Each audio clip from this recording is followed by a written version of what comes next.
오늘 예수님께서 이 요나의 이야기를 비유로 들어서 설명하셨습니다. 마태복음 12장 39절 이하에 가면은 예수님께서 이렇게 말씀하십니다. 악하고 음란한 세대가 표적을 구하나 선지자 요나의 표적밖에는 볼 표적이 없느니라. 40절을 보면 요나가 밤낮 사흘을 큰 물고기 뱃속에 있었던 것 같이 인자도 밤낮 사흘 땅 속에 있으리라. 41절에 심판 때에 니느웨 사람들이 일어나 이 세대 사람을 정죄하리니 이는 그들이 요나의 전도를 듣고 회개하였음이거니와 요나보다 더 큰 이가 여기 있다라고 말씀하십니다. 여러분, 지금 예수님이 요나 얘기를 하셨어요. 지금 오늘 이 요나서의 요나의 사건을 예수님이 인용을 하셨다는 얘기를 하는 겁니다. 인용을 하시면서 어떤 사건에다가 비유로 말씀하셨냐면 십자가 사건을 비유로 이 요나 사건을 이야기해 주신 겁니다. 그러니까 십자가 사건하고 요나 사건하고 같이 엮어도 된다는 얘기를 하는 거죠. 그럼 이게 뭐냐면은 요나의 그 마음이 주님의 마음과 같냐 같지 않느냐가 중요하다는 얘기를 하는 겁니다. 오늘 우리들이 요나와 같은 상황이 됐을 때 우리의 마음이 주님의 마음과 같냐 같지 않느냐, 지금 이게 중요하다는 얘기를 하는 거죠. 오늘 우리가 예수님처럼 십자가라는 나무에 매달리고 죽음을 경험하지 않습니다. 그럼 그런 죽음 하는 사람 없어요. 예수님 이래로 그렇게 죽는 사람이 이제 잘 없죠, 이 땅에서는. 오늘 현대 사회 구조에서는 이거는 불가능한 일입니다. 지금 그 얘기를 하는 게 아니잖아요. 그 뭐예요? 그 정신을 얘기하는 거죠. 지금 십자가 정신. 그 십자가를 지는 정신. 요나가 니느웨로 간다고 하는 것은 그 정신이 살아있냐 없냐가 문제였다고 하는 거예요. 니느웨라는 장소의 문제가 아니라는 얘기를 하는 겁니다. 내가 거부하고 내가 좋아하고의 문제가 아니라는 얘기를 하는 거예요. 무엇이 문제냐? 예수 그리스도의 정신과 같은 그 정신, 예수님이 십자가를 질 때의 그 정신, 내가 이 십자가를 감당하기 위해서 몸부림치고 하나님 앞에서 기도해야 되는 그 정신, 그러면서 하나님의 뜻이면 내가 수용하겠습니다 하고 하는 그 정신, 그 정신이 있냐 없냐죠. 내가 싫고 좋고의 문제 아니에요, 여러분. 내가 싫어도 극복이 된다니까요. 내가 좋아한다고 무조건 선택하지 않게 된다니까요. 주님의 그 십자가 정신이 있으면. 자, 이 십자가 사건을 경험하면서 우리는 이 약간 다르다는 표현을 제가 하는데, 십자가는요 순종이에요. 내가 의지적으로 그것을 하는 겁니다. 마지 못해서 할 수 없이가 아니고, 그런데 요나가요 회개하고 그쪽으로 가지만 그것은 순종이 아니에요. 마지 못해 하는 거죠. 그게 이제 요나서 그 뒷부분을 보면 그 내용을 알 수가 있습니다. 정말 싫은 거예요, 그게. 그런데 그것을 하나님의 명령이니까 수용하지 않으면 안 되겠다는 사실을 깨닫게 됩니다. 이 깨달음을 따라서 움직이는 것을 갖다가 우리는 단어를 바꿔서 써야 돼요. 그것은 순종이라 그러면 안 돼요. 그럼 복종이에요, 복종. 명령이기 때문에 복종이에요. 그러니까 지금 우리가 신앙생활을 하면서요 두 가지 길이 있다는 것을 알게 되는 거예요. 예수님처럼 말씀에 순종하는 사람이 있고요, 요나처럼 복종하는 사람이 있어요. 그런데 이게 우리 삶 중에서 동시적으로 일어나요. 우리에게 있어서는. 우리는 예수님 같은 사람들이 아니기 때문에 이 동시적으로 일어나는데, 말씀이 들리면 순종하면 돼요. 우리에게 명령이 떨어질 때가 있어요. 이 명령이 떨어지면 이건 내 마음대로 못 바꾸는 거, 안 되는 거예요. 이건 어떻게 선택의 여지가 없어지는 거예요. 그러니까 그때는 어떻게 해야 돼요? 복종해야 돼요.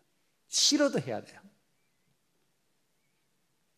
그러니까 하나님께서 저에게 말씀을 주세요. 은혜의 길로 이런 길들이 있어. 그래서 말씀으로 주실 때는 내가 취사 선택하면서 갈 수 있어요. 그런데 명령이 떨어져.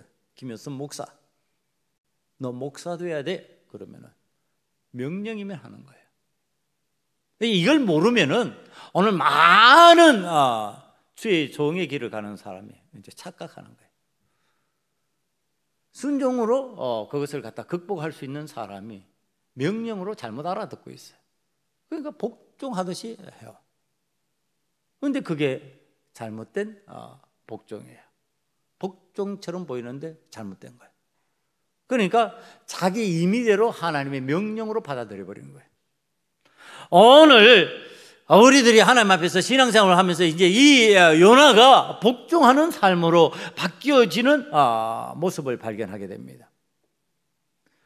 그런데 그 복종하는 삶으로 나아가는 과정, 자, 지금 하나님의 명령이면 복종해야 되는 이유를 이제 우리가 깨닫는 거예요. 그러니까 하나님 앞에서 신앙생활을 하는데 순종하는 것보다 복종하는 것에 대해서 더 유의해야 되는 것은 거기에는 지금 요나와 같은 상황들이 생기기 때문에 그래요.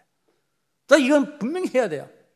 하나님께서 이 일을 하지 않으면 안 되게 만들어 놓으셨어요. 그게 뭐예요? 생명 살리는 일. 생명 살리는 일. 이 니느웨라는 성읍에 사는 사람을 살리기 위해서 지금 하나님이 명령을 내리신 거예요.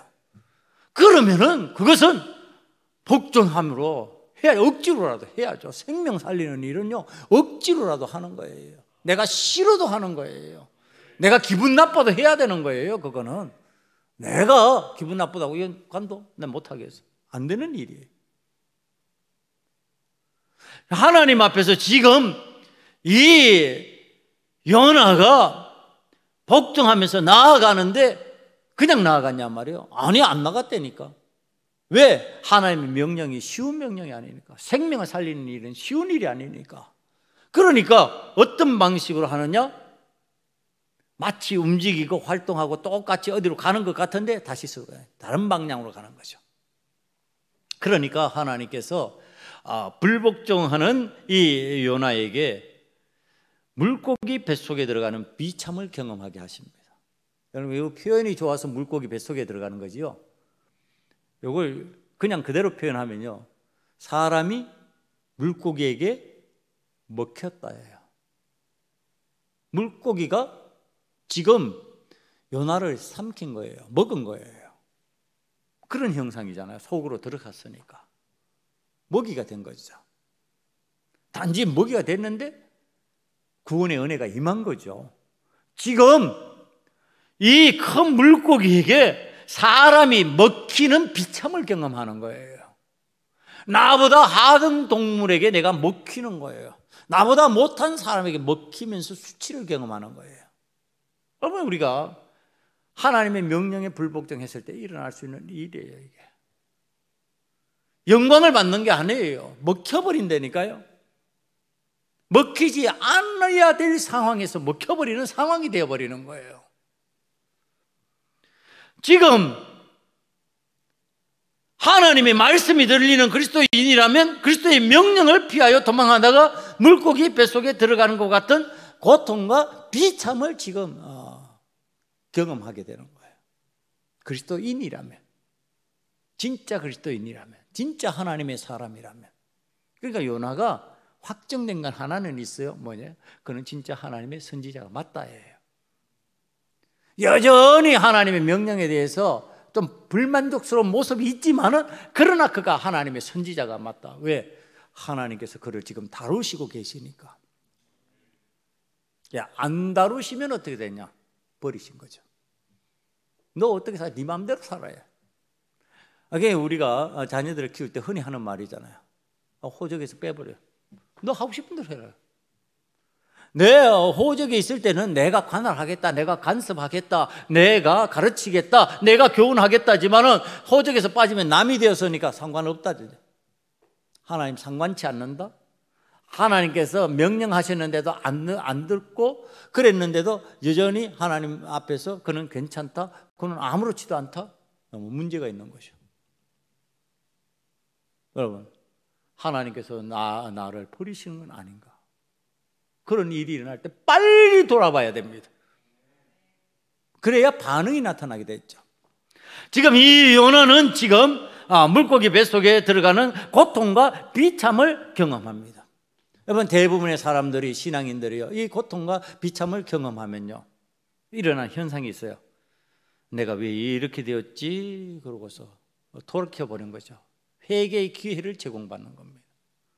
회개의 기회, 하나님께서 지금 내가 전에 경험하지 못했던 거, 전에 내가 일상생활에서 일어나지 않았던 일을 지금 경험하고 있어요. 그러면서 이거 왜 이렇지?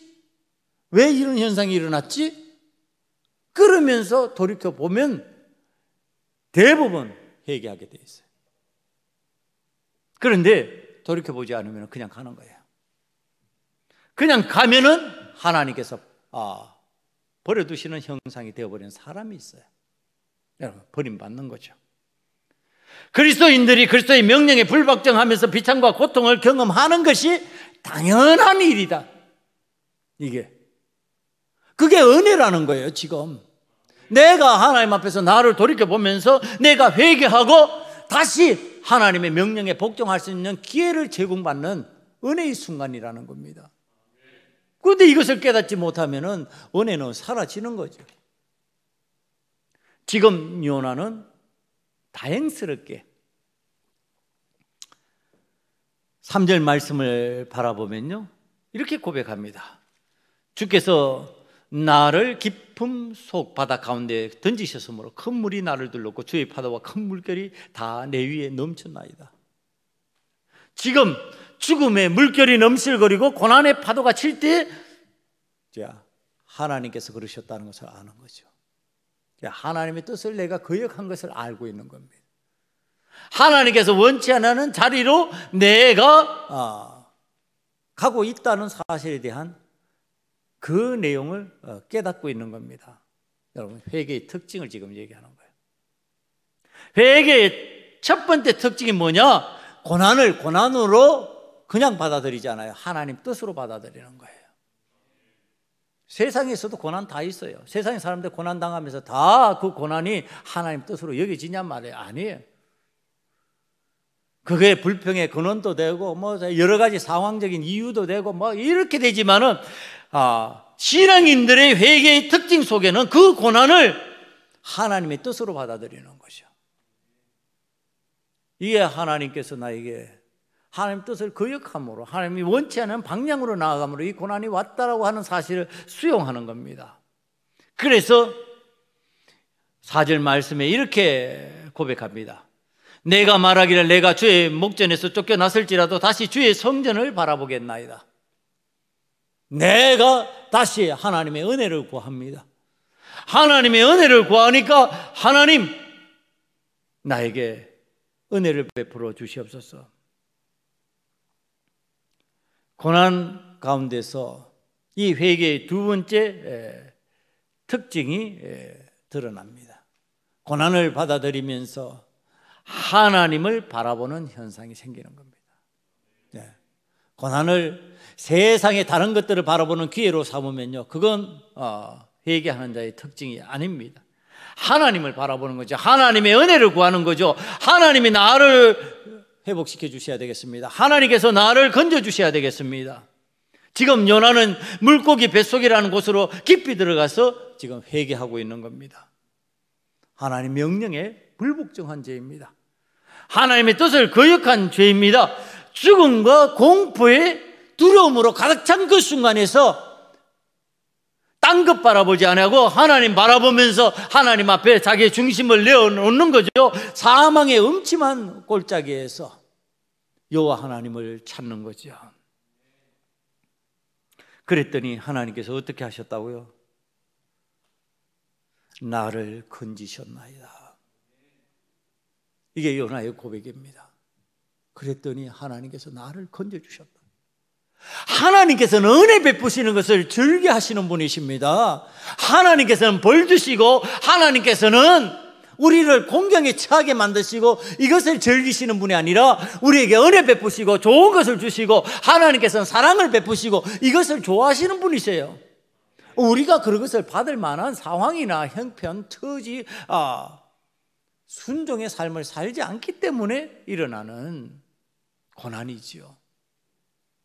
거기에서 하나님을 찾으면, 하나님의 은혜를 구하면은, 회개하여 돌이키면 하나님께서 우리에게 은혜를 안 베푸시겠느냐? 회개를 안 하니까 그렇지. 회개하는데 왜 하나님께서 은혜를 안 베푸시냔 말이에요. 회개하면 은혜를 베풀어 주신다니까요. 어떤 목사님의 칼럼을 봤어요. 회개의 눈물이 사라진 시대를 살고 있다. 저도 목회를 하면서 이 상황을 참 답답해합니다. 회개의 눈물을 흘리는 분을 별로 보지 못해요. 기도는 해요. 기도는 하는데 내 필요를 채우기 위한 기도만 하는 거죠. 하나님 앞에서 나를 돌아보면서 내가 하나님 뜻에 순종하지 못하고 하나님 앞에 복종하지 못했던 것들에 대한 회개가 없는 거예요. 거기에 대한 통곡이 없어요. 그런 공동체에 대한 통곡이 없어요. 그런 공동체에 대한 안타까움도 없어요. 그러니까 눈물 안 나와요. 옛날에는요, 나라와 민족을 생각하면서 눈물 흘렸던 사람들, 우리의 믿음의 선배들 많았어요. 나라와 민족을 위해서 눈물을 흘리는 거예요. 저 북한의 내 동포, 내 형제들 생각하면서 눈물을 흘렸어요. 눈물 흘려요? 요즘에 바로 내 옆에 있는 사람들 보고도 눈물 잘 안 흘려요. 내 옆에 있는 사람이 공경에 처해도 별로 눈물 안 흘려요. 안타까워하지도 않아요. 그런가 보다 그러고 지나가는 거지. 여러분, 하나님 앞에서 지금 은혜를 받으면은 회개의 역사가 일어나고요. 그 회개의 역사가 일어나면은 하나님 앞에서 마음을 바꾸게 되고 생각을 바꾸게 되고 하나님의 명령을 수용하게 되어 있는 거예요. 그러니까 진정으로 움직이는 사람을 이 시대에 잘 보기가 힘들어요. 참마음으로 진짜 본심으로 하는 것을 보기가 힘들어요. 다 형식적으로. 그래서 하는 흉내만 내는 것 같고 진짜 하는 것 같지 않은 거예요. 진짜 하나님 앞에 지금 회개했는데 하나님께서 은혜를 안 베푸시느냐? 요나를 살리지 않으시냐? 아니, 그럴 리가 없다니까. 바다에 빠지고 물고기 뱃속으로 들어간 그 요나를 지금 하나님 앞에서 구원의 은혜로 살리시는 것을 하나님께서 보여주시잖아요. 요나가 회개하기 시작했어요. 하나님 앞에서 통곡하면서 자기의 잘못을 고백하기 시작했어요. 그랬더니요, 이상한 현상이 일어났어요. 내가 거부하고 딴 길로 갔는데 내가 들어간 그 사망의 음침한 곳에서요 일어나는 현상이요, 방향이 어디로 틀어져요? 거기. 그 물고기가 방향을 트는 거예요. 나를 삼킨 물고기가, 나를 먹어버린 그 물고기가 니느웨로 방향을 통하는 거예요. 돌리는 거예요. 그리고 그 물고기가요 도착해서 회개가 끝나자 웩 그리고 토해내는 거죠. 그 토해낸 장소가 바로 니느웨예요. 니느웨에 도착한 거예요. 내가 회개하면요 어떤 역사가 일어난다고요? 나를 삼켰던 것이 나를 하나님의 명령에 복종하는 장소로 인도하는 도구가 된다는 거예요. 은혜가 된다는 거예요. 그게. 그것이 나에게는 거부감이 없고 그것은 공포였고 두려움이었잖아요. 그런데 그것이 도리어 하나님의 은혜에 가까이 나아갈 수 있는 도구로 바뀌어져 버리는 거예요. 그게 나를 삼킨 물고기가 내가 거부했는데 내가 하나님의 뜻이 내 마음에 들지 않는다고 손사래를 쳤는데 그 현장으로 인도하면서 내가 하나님의 역사를 감당하는 사람으로 만들어 주시는 거예요. 사랑하는 성도 여러분, 오늘 요나가 회개하고 하나님의 명령을 따라간 장소 니느웨는요 복종의 장소입니다. 이 장소는 어떤 현상이 일어나는 장소냐면요 생명을 살리는 현상이 일어나는 장소예요. 생명을 죽이는 곳이 아니에요. 니느웨 사람들을 살리는 장소예요. 우리가 회개하고 하나님의 명령을 따라간 장소, 그 장소에서 생명의 역사가 일어나고 생명의 역사가 일어난 그 장소에서 우리는 하나님의 영광을 보는 겁니다. 생명이 일어나는 그 장소, 예수님이요 하나님의 말씀에 순종하여 십자가를 졌잖아요. 그 십자가 위의 장소가 어떤 장소가 되었어요? 모든 사람을 구원하는 구원의 장소가 되었어요. 지금 요나가 니느웨로 가서 명령에 복종하는 장소가 되었어요, 이제. 그리고 억지로라도 지금 복음을 전하기 시작하는 거죠. 그랬더니 니느웨 사람이 회개하고 하나님 앞에 사는 역사가 나타났어요. 생명의 역사가 나타난 거예요. 순종과 복종의 삶을 살면은요, 하나님의 말씀에 순종하고 하나님의 명령에 복종하면요, 생명이 사는 역사가 일어난다예요. 왜 생명이 사는 역사가 안 일어날까? 복종 안 하니까 그렇지. 순종 안 하니까 그렇지. 여상히 우리는 순종하는 신용만 하는 것 같고 복종하는 신용만 하는 것 같은 삶을 사는 거예요. 그리고 때로는 착각해요. 자신이 순종하고 있다고, 자신이 복종하고 있다고 착각을 해요. 왜? 움직이고 있으니까. 배를 타고 있으니까.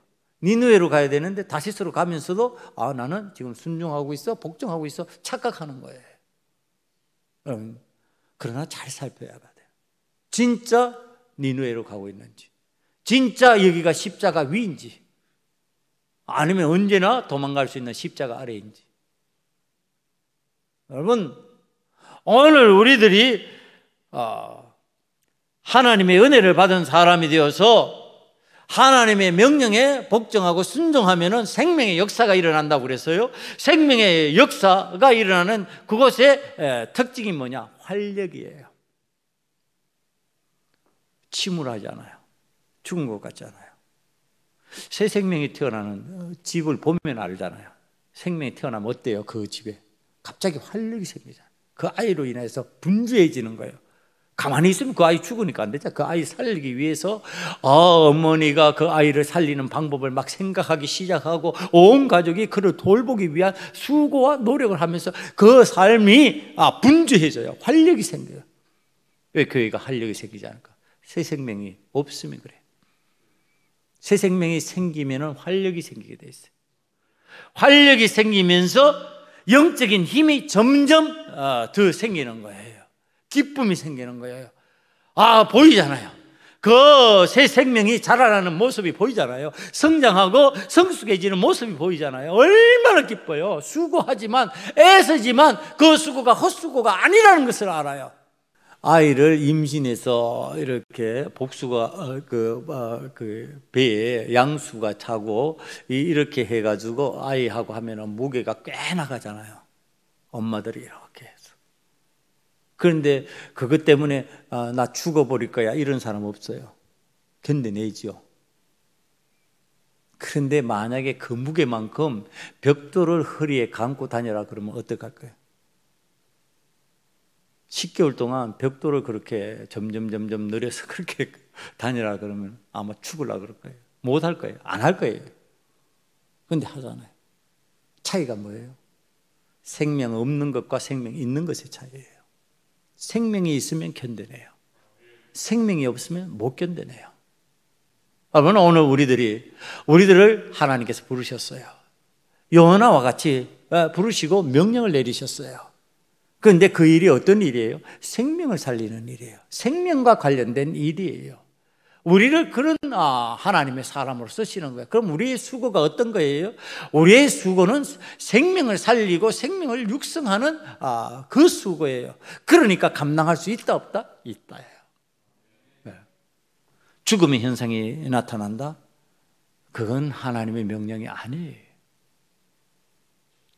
하나님의 명령이 일어나는 곳, 하나님의 명령이 시행되는 곳, 그곳에서는 생명의 역사가 일어난다. 반드시 그렇게 되어 있다. 오늘 저와 여러분은 요나와 같이 하나님의 명령이라면 복종하고 그 복종의 현장에서 생명을 살려 일으키는 일을 감당함으로 인해서 하나님께서 우리를 통해서 영광을 받으시는 믿음의 역사가 임하시기를 간절히 축원합니다.